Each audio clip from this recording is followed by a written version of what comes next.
2000 வருடம் முந்திய முன்னோர்கள் தமிழர்கள் பயன்படுத்திய மரம் பற்றி உங்களுக்கு தெரியுமா?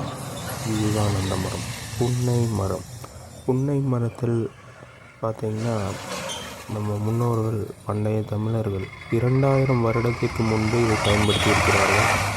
இது ஏகதேசம் எல்லா திருக்கோயில்களிலும் சமவிருச்சமாக விளங்குகிறது. இதன் மகத்துவம் மிக பெரியது. ஒரு மரத்தில் பார்த்திங்கன்னா 100 கிலோ காய் வருங்க. இந்த 100 கிலோ காய் எடுத்து நம்ம செட்டில் ஆட்டினோம்னா 18 கிலோ எண்ணெய் கிடைக்கும். இந்த புன்னை மரத்தில் எண்ணெய் அந்த காலத்தில் நம்ம வீட்டு சமையலுக்கு, அப்புறம் வீட்டு விளக்கெரியறதுக்கு இதெல்லாம் பயன்படுத்தியிருக்கிறாங்க.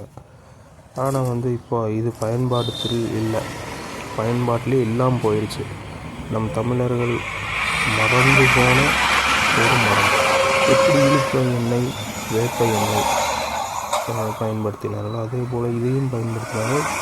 ஏன்னா இந்த மரத்தினோட வளர்ப்பு கம்மியானங்காட்டி இல்லை. இப்போ இதை மீண்டும் மீட்டெடுத்து வருவோம்.